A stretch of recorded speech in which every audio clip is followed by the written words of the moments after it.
ಕೇಂದ್ರ ಸರ್ಕಾರ ಬಹಳ ದೊಡ್ಡ ಪ್ರಮಾಣದಲ್ಲಿ ಟ್ಯಾಕ್ಸ್ ಡಿವಿಯೇಷನ್ ಅನ್ನ ಹೆಚ್ಚು ಮಾಡಿ ರಾಜ್ಯಗಳಿಗೆ ಹಣವನ್ನ ಕೊಡ್ತಾ ಇದೆ. ಫೆಡರಲ್ ಸಿಸ್ಟಮ್ ಅಲ್ಲಿ ಕೇಂದ್ರದ ಜವಾಬ್ದಾರಿ ಎಷ್ಟಿದೆಯೋ ರಾಜ್ಯದ ಜವಾಬ್ದಾರಿ ಕೂಡ ಅಭಿವೃದ್ಧಿ ಕೆಲಸದಲ್ಲಿ ಅಷ್ಟೇ ಇದೆ. ಅದಕ್ಕಾಗಿ ರಾಜ್ಯ ಮತ್ತು ಕೇಂದ್ರ ಒಟ್ಟು ಸೇರಿ ಇವತ್ತು ದೇಶದ ಅಭಿವೃದ್ಧಿಯನ್ನ ಮಾಡಬೇಕಾಗಿದೆ. ಡಿ.ಕೆ. ಶಿವಕುಮಾರ್ ಅವರು ರಾಜಕಾರಣವಾಗಿ ಏನೇ ಮಾತಾಡಬಹುದು, ಆದ್ರೆ ನಮ್ಮೆಲ್ಲರ ಜವಾಬ್ದಾರಿ ರಾಜ್ಯ ಕೇಂದ್ರ ಅನ್ನುವಂತ ಭೇದವನ್ನ ಮಾಡದೇನೆ ಅಭಿವೃದ್ಧಿ ಕೆಲಸವನ್ನ ಮಾಡೋದಕ್ಕೆ ಗಮನವನ್ನು ಕೊಡಬೇಕು. ಆದ್ರೆ ಕರ್ನಾಟಕ ರಾಜ್ಯದಲ್ಲಿ ಅಭಿವೃದ್ಧಿ ಸ್ಥಗಿತ ಆಗಿದೆ. ಡಿ.ಕೆ. ಶಿವಕುಮಾರ್ ಅವರು ಮುಖ್ಯಮಂತ್ರಿ ಆಗ್ಬೇಕಾ ಇಲ್ಲ ಸಿದ್ದರಾಮಯ್ಯ ಅವರು ಉಳ್ಕೋಬೇಕಾ ಅನ್ನೋದ್ರಲ್ಲಿ ಇಲ್ಲಿ ಚರ್ಚೆ ನಡೀತಾ ಇದೆ. ಪ್ರತಿನಿತ್ಯ ಕುರ್ಚಿಯ ಕಾದಾಟ ಬಿಟ್ರೆ ಅಭಿವೃದ್ಧಿ ಕೆಲಸದ ಬಗ್ಗೆ ಚರ್ಚೆ ಇಲ್ಲ. ಅದಕ್ಕಾಗಿ ಈ ವಿಷಯವನ್ನ ಡಿವಿಯೇಷನ್ ಮಾಡೋದಕ್ಕೆ ಹಲವಾರು ಅಸ್ತ್ರಗಳನ್ನ ಅವರು ಉಪಯೋಗ ಮಾಡ್ತಿದ್ದಾರೆ. ಅದರಲ್ಲಿ ಹೇಟ್ ಬಿಲ್ ಸ್ಪೀಚ್, ದ್ವೇಷ ಭಾಷಣ ತಡೆ ಕಾಯ್ದೆ ಕೂಡ ಒಂದು. ನಂಗೆ ಅನ್ಸುತ್ತೆ ಇದೆಲ್ಲವೂ ಕೂಡ ರಾಜ್ಯದ ಜನರ ಗಮನವನ್ನ ಬೇರೆ ಕಡೆ ಸೆಳೆಯೋದಕ್ಕೆ ಒಂದು ವ್ಯವಸ್ಥಿತ ಷಡ್ಯಂತ್ರ ಮತ್ತು ನಮ್ಮೆಲ್ಲರ ಬಾಯಿ ಮುಚ್ಚಿಸಕ್ಕೆ ಒಂದು ವ್ಯವಸ್ಥಿತ ಷಡ್ಯಂತ್ರ. ಕಾಂಗ್ರೆಸ್ ಸರ್ಕಾರದ ವಿರುದ್ಧ ಮಾತಾಡಬಾರ್ದು. ಕಾಂಗ್ರೆಸ್ ಸರ್ಕಾರದ ವಿರುದ್ಧ ಯಾರು ಸೋಷಿಯಲ್ ಮೀಡಿಯಾದಲ್ಲಿ ಬರೀಬಾರ್ದು. ಯಾವುದೇ ಮಾಧ್ಯಮದವರು ಮಾತಾಡಬಾರ್ದು. ಇದು ಅವರ ವ್ಯವಸ್ಥಿತ ಷಡ್ಯಂತ್ರ. ಅದಕ್ಕಾಗಿ ಕಾಂಗ್ರೆಸ್ ಸರ್ಕಾರ ಇವತ್ತು ಎಲ್ಲ ರೀತಿಯಲ್ಲಿ ಫೇಲ್ಯೂರ್ ಆಗಿದೆ. ಅದನ್ನ ಅವರು ಎತ್ತಿ ತೋರಿಸ್ತಾ ಇದ್ದಾರೆ. ಕುರ್ಚಿ ಕಾದಾಟ ಮುಂದುವರಿದೆ. ಕೇಂದ್ರ ಸರ್ಕಾರ ಬಹಳ ದೊಡ್ಡ ಪ್ರಮಾಣದಲ್ಲಿ ಟ್ಯಾಕ್ಸ್ ಡಿವಿಯೇಷನ್ ಅನ್ನ ಹೆಚ್ಚು ಮಾಡಿ ರಾಜ್ಯಗಳಿಗೆ ಹಣವನ್ನ ಕೊಡ್ತಾ ಇದೆ. ಫೆಡರಲ್ ಸಿಸ್ಟಮ್ ಅಲ್ಲಿ ಕೇಂದ್ರದ ಜವಾಬ್ದಾರಿ ಎಷ್ಟಿದೆಯೋ ರಾಜ್ಯದ ಜವಾಬ್ದಾರಿ ಕೂಡ ಅಭಿವೃದ್ಧಿ ಕೆಲಸದಲ್ಲಿ ಅಷ್ಟೇ ಇದೆ. ಅದಕ್ಕಾಗಿ ರಾಜ್ಯ ಮತ್ತು ಕೇಂದ್ರ ಒಟ್ಟು ಸೇರಿ ಇವತ್ತು ದೇಶದ ಅಭಿವೃದ್ಧಿಯನ್ನ ಮಾಡಬೇಕಾಗಿದೆ. ಡಿ.ಕೆ. ಶಿವಕುಮಾರ್ ಅವರು ರಾಜಕಾರಣವಾಗಿ ಏನೇ ಮಾತಾಡಬಹುದು, ಆದ್ರೆ ನಮ್ಮೆಲ್ಲರ ಜವಾಬ್ದಾರಿ ರಾಜ್ಯ ಕೇಂದ್ರ ಅನ್ನುವಂತ ಭೇದವನ್ನ ಮಾಡದೇನೆ ಅಭಿವೃದ್ಧಿ ಕೆಲಸವನ್ನ ಮಾಡೋದಕ್ಕೆ ಗಮನವನ್ನು ಕೊಡಬೇಕು. ಆದ್ರೆ ಕರ್ನಾಟಕ ರಾಜ್ಯದಲ್ಲಿ ಅಭಿವೃದ್ಧಿ ಸ್ಥಗಿತ ಆಗಿದೆ. ಡಿ.ಕೆ. ಶಿವಕುಮಾರ್ ಅವರು ಮುಖ್ಯಮಂತ್ರಿ ಆಗ್ಬೇಕಾ ಇಲ್ಲ ಸಿದ್ದರಾಮಯ್ಯ ಅವರು ಉಳ್ಕೋಬೇಕಾ ಅನ್ನೋದ್ರಲ್ಲಿ ಇಲ್ಲಿ ಚರ್ಚೆ ನಡೀತಾ ಇದೆ. ಪ್ರತಿನಿತ್ಯ ಕುರ್ಚಿಯ ಕಾದಾಟ ಬಿಟ್ರೆ ಅಭಿವೃದ್ಧಿ ಕೆಲಸದ ಬಗ್ಗೆ ಚರ್ಚೆ ಇಲ್ಲ. ಅದಕ್ಕಾಗಿ ಈ ವಿಷಯವನ್ನ ಡಿವಿಯೇಷನ್ ಮಾಡೋದಕ್ಕೆ ಹಲವಾರು ಅಸ್ತ್ರಗಳನ್ನ ಅವರು ಉಪಯೋಗ ಮಾಡ್ತಿದ್ದಾರೆ. ಅದರಲ್ಲಿ ಹೇಟ್ ಬಿಲ್ ಸ್ಪೀಚ್, ದ್ವೇಷ ಭಾಷಣ ತಡೆ ಕಾಯ್ದೆ ಕೂಡ ಒಂದು. ನಂಗೆ ಅನ್ಸುತ್ತೆ ಇದೆಲ್ಲವೂ ಕೂಡ ರಾಜ್ಯದ ಜನರ ಗಮನವನ್ನ ಬೇರೆ ಕಡೆ ಸೆಳೆಯೋದಕ್ಕೆ ಒಂದು ವ್ಯವಸ್ಥಿತ ಷಡ್ಯಂತ್ರ ಮತ್ತು ನಮ್ಮೆಲ್ಲರ ಬಾಯಿ ಮುಚ್ಚಿಸಕ್ಕೆ ಒಂದು ವ್ಯವಸ್ಥಿತ ಷಡ್ಯಂತ್ರ. ಕಾಂಗ್ರೆಸ್ ಸರ್ಕಾರದ ವಿರುದ್ಧ ಮಾತಾಡಬಾರ್ದು. ಕಾಂಗ್ರೆಸ್ ಸರ್ಕಾರದ ವಿರುದ್ಧ ಯಾರು ಸೋಷಿಯಲ್ ಮೀಡಿಯಾದಲ್ಲಿ ಬರೀಬಾರ್ದು. ಯಾವುದೇ ಮಾಧ್ಯಮದವರು ಮಾತಾಡಬಾರ್ದು. ಇದು ಅವರ ವ್ಯವಸ್ಥಿತ ಷಡ್ಯಂತ್ರ. ಅದಕ್ಕಾಗಿ ಕಾಂಗ್ರೆಸ್ ಸರ್ಕಾರ ಇವತ್ತು ಎಲ್ಲ ರೀತಿಯಲ್ಲಿ ಫೇಲ್ಯೂರ್ ಆಗಿದೆ. ಅದನ್ನ ಅವರು ಎತ್ತಿ ತೋರಿಸ್ತಾ ಇದ್ದಾರೆ. ಕುರ್ಚಿ ಕಾದಾಟ ಮುಂದುವರಿದೆ. ಕೇಂದ್ರ ಸರ್ಕಾರ ಬಹಳ ದೊಡ್ಡ ಪ್ರಮಾಣದಲ್ಲಿ ಟ್ಯಾಕ್ಸ್ ಡಿವಿಯೇಷನ್ ಅನ್ನ ಹೆಚ್ಚು ಮಾಡಿ ರಾಜ್ಯಗಳಿಗೆ ಹಣವನ್ನ ಕೊಡ್ತಾ ಇದೆ. ಫೆಡರಲ್ ಸಿಸ್ಟಮ್ ಅಲ್ಲಿ ಕೇಂದ್ರದ ಜವಾಬ್ದಾರಿ ಎಷ್ಟಿದೆಯೋ ರಾಜ್ಯದ ಜವಾಬ್ದಾರಿ ಕೂಡ ಅಭಿವೃದ್ಧಿ ಕೆಲಸದಲ್ಲಿ ಅಷ್ಟೇ ಇದೆ. ಅದಕ್ಕಾಗಿ ರಾಜ್ಯ ಮತ್ತು ಕೇಂದ್ರ ಒಟ್ಟು ಸೇರಿ ಇವತ್ತು ದೇಶದ ಅಭಿವೃದ್ಧಿಯನ್ನ ಮಾಡಬೇಕಾಗಿದೆ.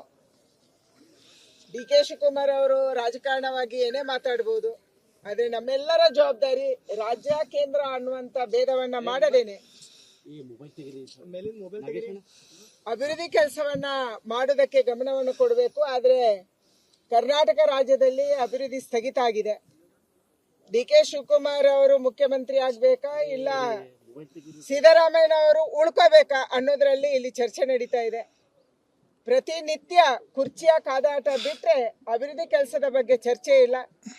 ಅದಕ್ಕಾಗಿ ಈ ವಿಷಯವನ್ನ ಡಿವಿಯೇಷನ್ ಮಾಡೋದಕ್ಕೆ ಹಲವಾರು ಅಸ್ತ್ರಗಳನ್ನ ಅವರು ಉಪಯೋಗ ಮಾಡ್ತಿದ್ದಾರೆ. ಅದರಲ್ಲಿ ಹೇಟ್ ಬಿಲ್ ಸ್ಪೀಚ್, ದ್ವೇಷ ಭಾಷಣ ತಡೆ ಕಾಯ್ದೆ ಕೂಡ ಒಂದು.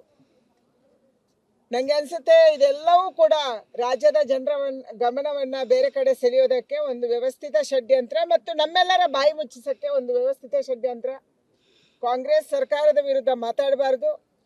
ಕಾಂಗ್ರೆಸ್ ಸರ್ಕಾರದ ವಿರುದ್ಧ ಯಾರು ಸೋಷಿಯಲ್ ಮೀಡಿಯಾದಲ್ಲಿ ಬರೀಬಾರ್ದು. ಯಾವುದೇ ಮಾಧ್ಯಮದವರು ಮಾತಾಡಬಾರ್ದು. ಇದು ಅವರ ವ್ಯವಸ್ಥಿತ ಷಡ್ಯಂತ್ರ. ಅದಕ್ಕಾಗಿ ಕಾಂಗ್ರೆಸ್ ಸರ್ಕಾರ ಇವತ್ತು ಎಲ್ಲ ರೀತಿಯಲ್ಲಿ ಫೇಲ್ಯೂರ್ ಆಗಿದೆ. ಅದನ್ನ ಅವರು ಎತ್ತಿ ತೋರಿಸ್ತಾ ಇದ್ದಾರೆ. ಕುರ್ಚಿ ಕಾದಾಟ ಮುಂದುವರಿದೆ. ಕೇಂದ್ರ ಸರ್ಕಾರ ಬಹಳ ದೊಡ್ಡ ಪ್ರಮಾಣದಲ್ಲಿ ಟ್ಯಾಕ್ಸ್ ಡಿವಿಯೇಷನ್ ಅನ್ನ ಹೆಚ್ಚು ಮಾಡಿ ರಾಜ್ಯಗಳಿಗೆ ಹಣವನ್ನ ಕೊಡ್ತಾ ಇದೆ. ಫೆಡರಲ್ ಸಿಸ್ಟಮ್ ಅಲ್ಲಿ ಕೇಂದ್ರದ ಜವಾಬ್ದಾರಿ ಎಷ್ಟಿದೆಯೋ ರಾಜ್ಯದ ಜವಾಬ್ದಾರಿ ಕೂಡ ಅಭಿವೃದ್ಧಿ ಕೆಲಸದಲ್ಲಿ ಅಷ್ಟೇ ಇದೆ. ಅದಕ್ಕಾಗಿ ರಾಜ್ಯ ಮತ್ತು ಕೇಂದ್ರ ಒಟ್ಟು ಸೇರಿ ಇವತ್ತು ದೇಶದ ಅಭಿವೃದ್ಧಿಯನ್ನ ಮಾಡಬೇಕಾಗಿದೆ.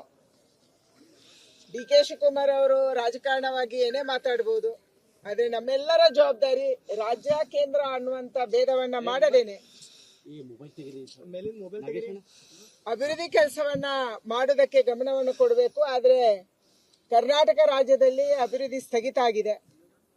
ಡಿ ಕೆ ಶಿವಕುಮಾರ್ ಅವರು ಮುಖ್ಯಮಂತ್ರಿ ಆಗ್ಬೇಕಾ ಇಲ್ಲ ಸಿದ್ದರಾಮಯ್ಯ ಅವರು ಉಳ್ಕೋಬೇಕಾ ಅನ್ನೋದ್ರಲ್ಲಿ ಇಲ್ಲಿ ಚರ್ಚೆ ನಡೀತಾ ಇದೆ. ಪ್ರತಿನಿತ್ಯ ಕುರ್ಚಿಯ ಕಾದಾಟ ಬಿಟ್ರೆ ಅಭಿವೃದ್ಧಿ ಕೆಲಸದ ಬಗ್ಗೆ ಚರ್ಚೆ ಇಲ್ಲ.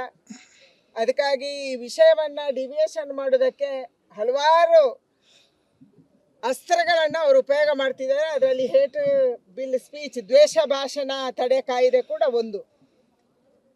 ನಂಗೆ ಅನ್ಸುತ್ತೆ ಇದೆಲ್ಲವೂ ಕೂಡ ರಾಜ್ಯದ ಜನರ ಗಮನವನ್ನ ಬೇರೆ ಕಡೆ ಸೆಳೆಯೋದಕ್ಕೆ ಒಂದು ವ್ಯವಸ್ಥಿತ ಷಡ್ಯಂತ್ರ ಮತ್ತು ನಮ್ಮೆಲ್ಲರ ಬಾಯಿ ಮುಚ್ಚಿಸಕ್ಕೆ ಒಂದು ವ್ಯವಸ್ಥಿತ ಷಡ್ಯಂತ್ರ.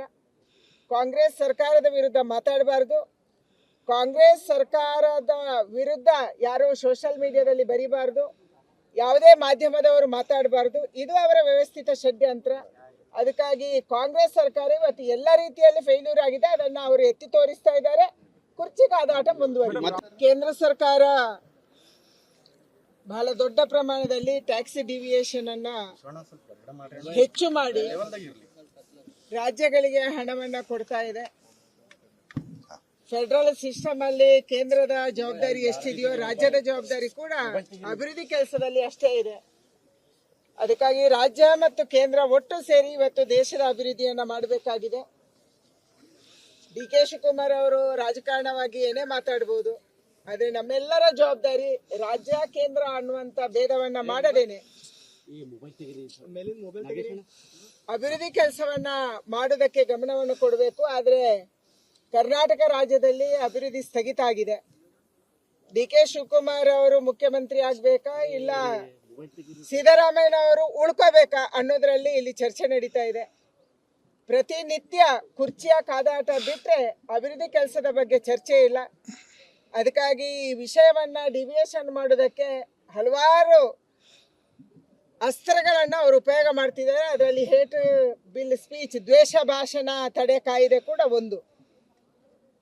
ನಂಗೆ ಅನ್ಸುತ್ತೆ ಇದೆಲ್ಲವೂ ಕೂಡ ರಾಜ್ಯದ ಜನರ ಗಮನವನ್ನ ಬೇರೆ ಕಡೆ ಸೆಳೆಯೋದಕ್ಕೆ ಒಂದು ವ್ಯವಸ್ಥಿತ ಷಡ್ಯಂತ್ರ ಮತ್ತು ನಮ್ಮೆಲ್ಲರ ಬಾಯಿ ಮುಚ್ಚಿಸಕ್ಕೆ ಒಂದು ವ್ಯವಸ್ಥಿತ ಷಡ್ಯಂತ್ರ. ಕಾಂಗ್ರೆಸ್ ಸರ್ಕಾರದ ವಿರುದ್ಧ ಮಾತಾಡಬಾರ್ದು. ಕಾಂಗ್ರೆಸ್ ಸರ್ಕಾರದ ವಿರುದ್ಧ ಯಾರು ಸೋಷಿಯಲ್ ಮೀಡಿಯಾದಲ್ಲಿ ಬರೀಬಾರ್ದು. ಯಾವುದೇ ಮಾಧ್ಯಮದವರು ಮಾತಾಡಬಾರ್ದು. ಇದು ಅವರ ವ್ಯವಸ್ಥಿತ ಷಡ್ಯಂತ್ರ. ಅದಕ್ಕಾಗಿ ಕಾಂಗ್ರೆಸ್ ಸರ್ಕಾರ ಇವತ್ತು ಎಲ್ಲ ರೀತಿಯಲ್ಲಿ ಫೇಲ್ಯೂರ್ ಆಗಿದೆ. ಅದನ್ನ ಅವರು ಎತ್ತಿ ತೋರಿಸ್ತಾ ಇದ್ದಾರೆ. ಕುರ್ಚಿ ಕಾದಾಟ ಮುಂದುವರಿದೆ.